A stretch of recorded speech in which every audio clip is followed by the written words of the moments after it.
She weighed maybe 40 pounds. Her people had left her in the rubble, alive, and walked away.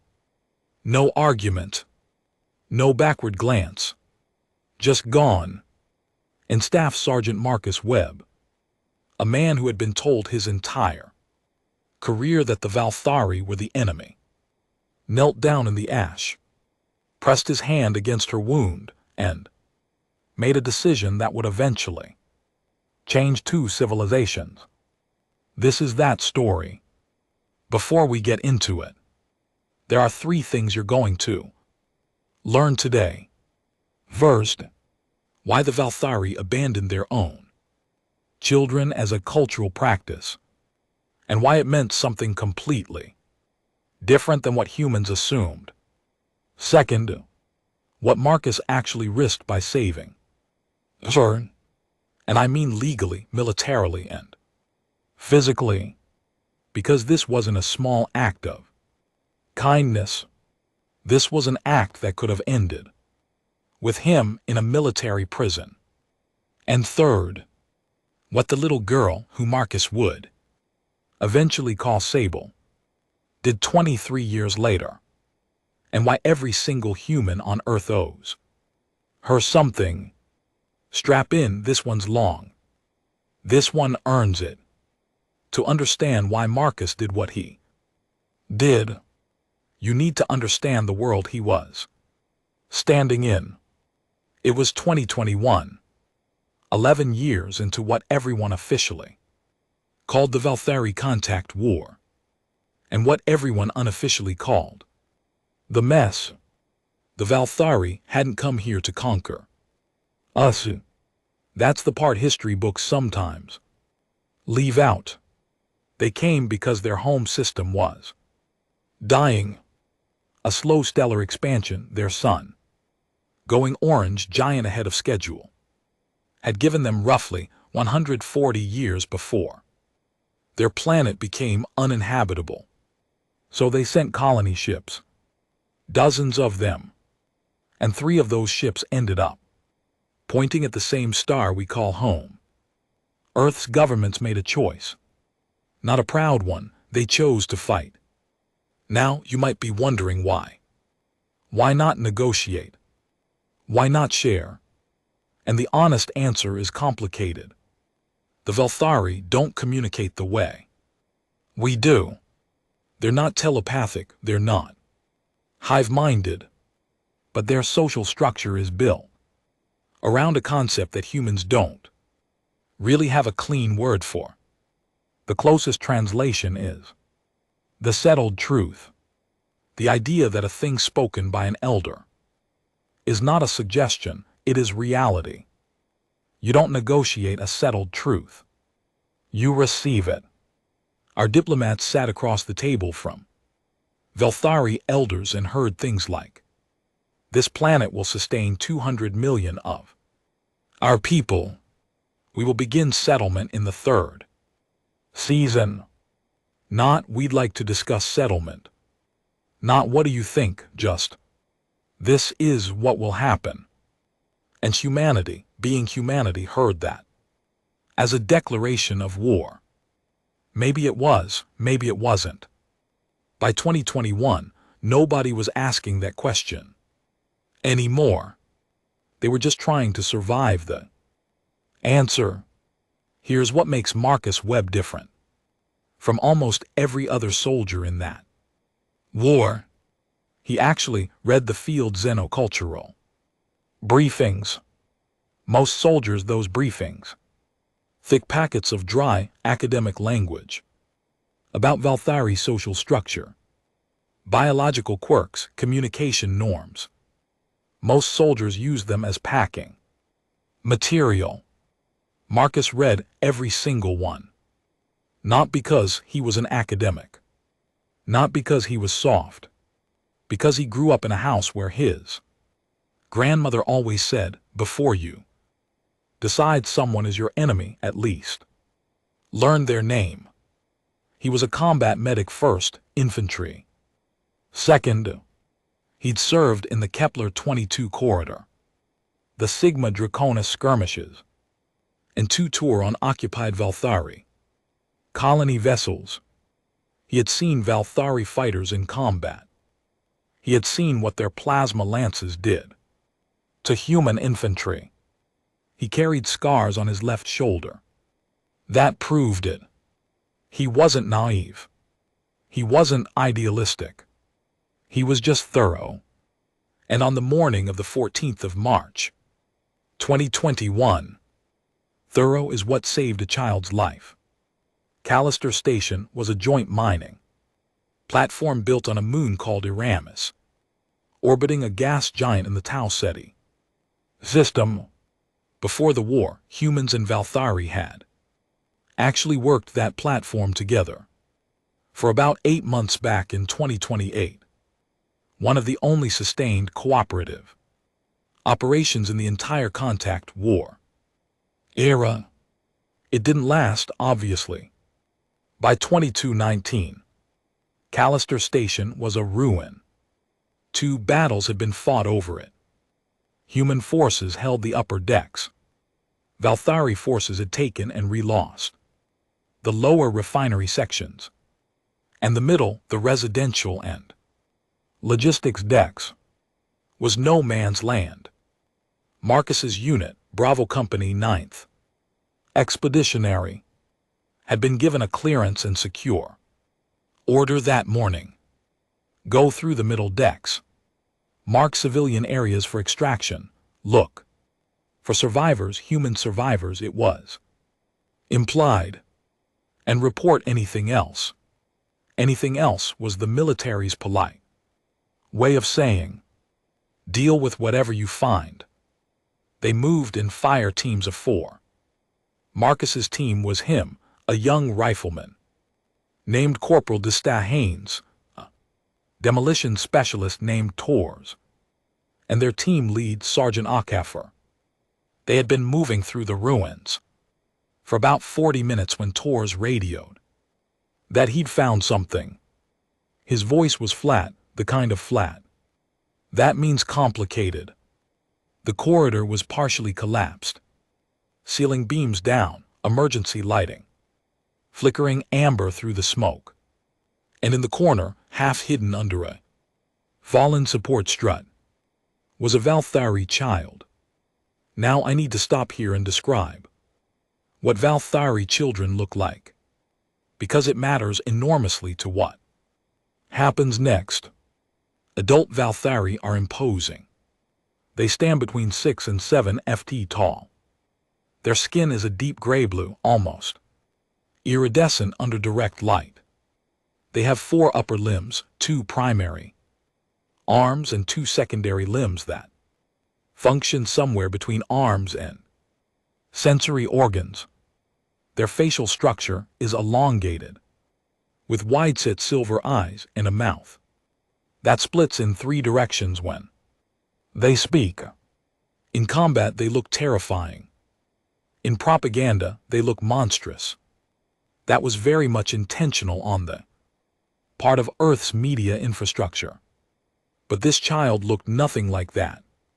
She was maybe 6 years old in Valthari developmental terms, which Marcus would later learn is roughly equivalent to 4 in human terms.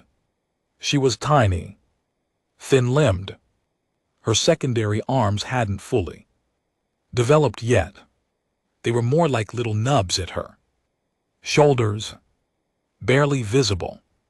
Her skin was pale, almost white, because Valthari children don't develop their full pigmentation until adolescence, and her silver eyes were huge, disproportionate to her small face.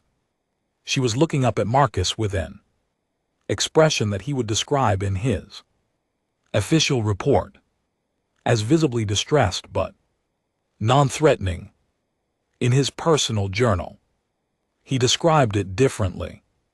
He said she looked like she was waiting to be told whether or not she was allowed to keep breathing. Sergeant Akafer looked at the child and said 4 words. Not our problem, move. Marcus didn't move. Desta looked between them. Torres looked at the wall. Nobody wanted to have this conversation. Sarge, Marcus said. She's wounded, shrapnel, I think. Right flank, she's losing blood. Or whatever they lose. If we leave her, she's dead in 4 hours. She's Valthari Webb. She's a child. She's the enemy's child. And here is where Marcus said the thing that would follow him for the rest of his career. He said, quietly, not aggressively, he said, I'm a medic. I don't get to have enemies under 40 pounds. Akefer ordered him to move twice. Marcus stayed on his knees. I want to be clear about what Marcus was doing here. This was not a safe act of kindness. This was not a feel-good moment. Under the Unified Military Code for extraterrestrial engagement, medical resources were prohibited from being expended on Valthari combatants without command authorization, and a child of a combatant species was legally ambiguous at best. Marcus knew this. He knew that Akefer could charge him. He knew that command could strip his rank. He knew, and this is the part that gets me every time, he knew there was a real possibility that the Valthari unit that had been in this sector would come back, clear his throat, and if they found him treating one of their children, that was unlikely to be a peaceful encounter. He stayed on his knees. He opened medkit. He assessed the wound, a piece of hull. Shrapnel about 3 cm long lodged just below the equivalent of her ribcage. The entry was clean. The concern was infection and blood pressure. Her blood was a dark copper color and thicker than human blood. He'd read about that in the xenobiology briefings. He knew specifically that Valthari clotting factors respond to human fibrin sealant because they had studied human biochemistry extensively during the diplomatic years. He had fibrin sealant in his kit. He used it. Akefer watched for 45 seconds. Then he posted Torres at the end of the corridor, told Destat to cover the upper entrance, and said nothing else, which, if you know military culture, was his way of saying, you've got 10 minutes. Be fast, don't get us killed. Marcus was fast. The wound was sealed in 6 minutes. He wrapped her in a thermal sheet, designed for human body heat. But Valthari run warm, so it worked. And then he did something that even he couldn't fully explain afterward. He picked her up, and he carried her, getting the child back to their evac point was the easy part. The hard part started when they got there. The company's medical officer, Captain Reyes, took one look at the situation and immediately called it above her pay grade. She treated the child. She wasn't going to let a kid die. But she also filed a mandatory incident report the moment she had signal. That report went up the chain in about 6 hours. By the time Marcus's unit had rotated back to the forward operating base on Aramis, there was a judge advocate general officer waiting for him. His name was Major Aldrich. He was not warm. He was not impressed. He sat Marcus down and read him the relevant sections of the UMCE, the Unified Military Code for extraterrestrial engagement, and explained very precisely that Marcus had violated regulations regarding resource allocation, command, authority, and most importantly, a classified policy called Directive 7 Alpha, which prohibited any action that could be interpreted as establishing a humanitarian precedent with Valthari forces. Read that last one again. Directive 7 Alpha. No humanitarian precedents. The reasoning was cold but internally consistent. If human forces began treating Valthari, wounded, even children, the Valthari might begin using that as a tactical advantage, faking wounded, using children as scouts. The whole ugly calculus of asymmetric warfare applied to an alien species. Marcus listened to all of it. Then he said, "Is she alive?" Aldrich said, "Yes." Marcus said, "Then I'd do it again." The thing is, the JAG officer didn't actually charge him, not formally. And here's why. And this is a detail that most accounts leave out. While Marcus was being briefed on his potential violations, the child regained consciousness, and she spoke. Valthari language is extraordinarily complex. It's tonal, it's partially subsonic, and it has grammatical structures that human linguists are still arguing about. Today, a human who has not studied it cannot even hear some of the frequencies. But children's speech is simpler, slower, and the specific phrase she said, which a Valthari language specialist on base translated within the hour, was this. He pressed his hands over the open place. He did not let me empty out. I am not afraid of him. That phrase, that single child's testimony, somehow ended up in the hands of Admiral Chen, commander of the Tau Ceti Expeditionary Fleet, specifically because Admiral Chen's intelligence officer had been arguing for 6 months that there was a potential diplomatic window with Valthari civilian factions that command had been ignoring. Admiral Chen read that translation. She sat with it for a long moment, and then she did something no one expected. She personally intervened in Marcus's case. No charges filed, incident sealed. Marcus given a commendation, quietly, for exemplary field judgment. The JAG officer who had been about to charge him told a colleague, off the record, "I have never had an admiral personally call me about a corporal, ever in 20 years. Marcus didn't know any of this was happening.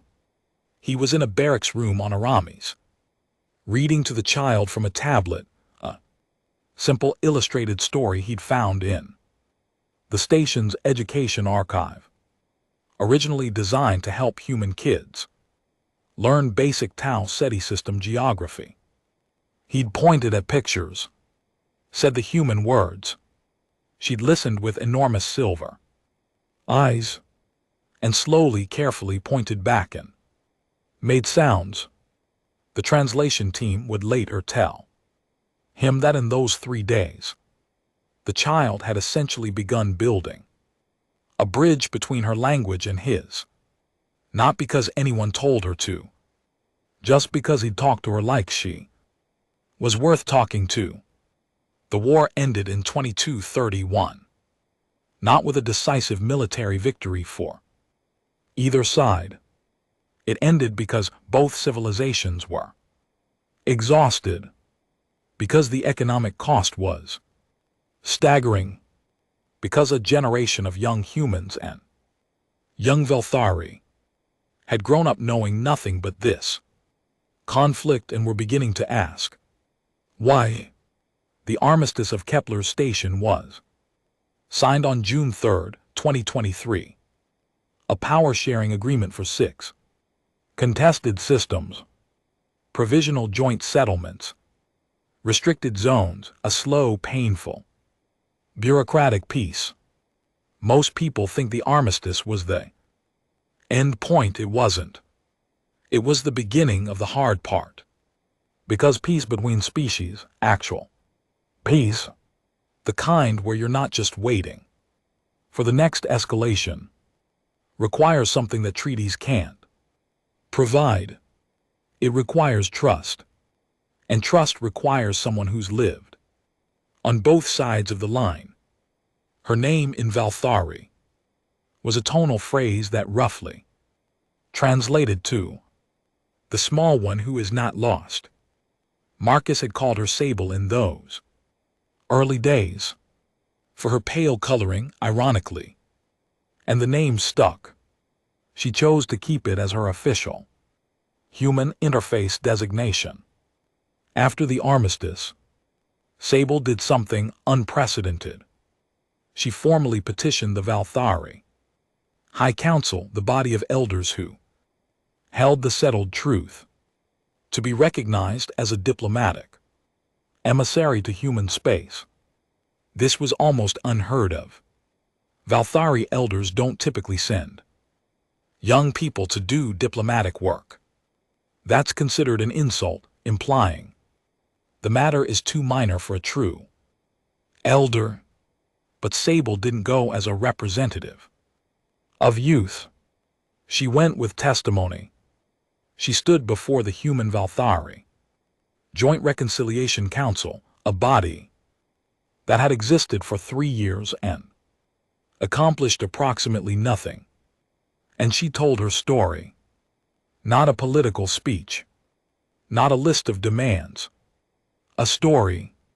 She described the corridor, the amber emergency lighting, the smoke, the sound of a human man kneeling down in the ash and pressing his hands over a wound when everything he'd been trained to believe told him not to.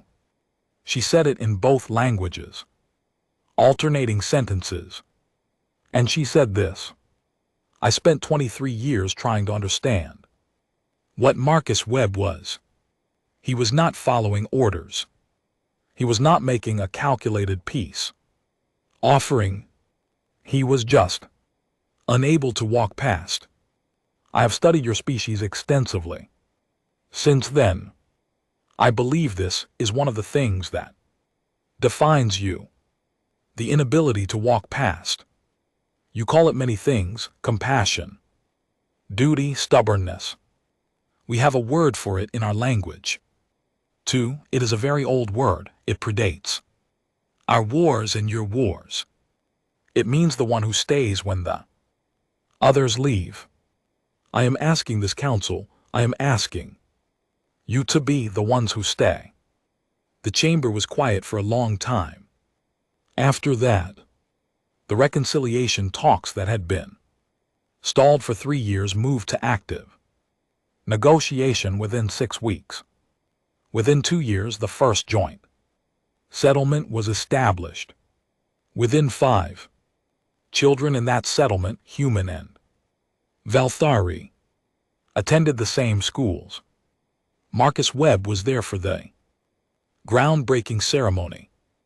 He was 61 years old, retired from the military, working as a field medic trainer in the Tau Ceti colonial program. He stood in the crowd, not on the stage. Sable found him afterward. She was taller than him now. All Valthari get tall. She had her full, iridescent coloring, deep blue-gray shifting in the sunlight. She had 4 fully developed limbs. She looked nothing like the pale, terrified child in the corridor. She put her hands on his shoulders, the Valthari gesture of acknowledgement between people of equal standing. And she said in perfect English with only the faintest tonal accent, "You made me possible." And Marcus Webb, decorated veteran of 11 years of war, man who had told a JAG officer to go ahead and charge him, man who had read alien field briefings when everyone else was sleeping, didn't have anything to say to that. He just nodded. And I think that was exactly the right response. There's a concept in Valthari culture. Post-armistice scholars study it a lot, called the first thread. The idea is that a piece, no matter how large, always traces back to one single moment, one single thread pulled by one person who did not have to pull it. Marcus Webb pulled a thread in a burning corridor on a moon nobody cared about, in a system nobody was watching. He didn't save the galaxy that day. He just saved a kid. The galaxy caught up later. If you want more stories like this, about the moments when one person changed everything, check out the last video. It's linked right there. Because I promise you this isn't the only time it happened. We'll see you next time.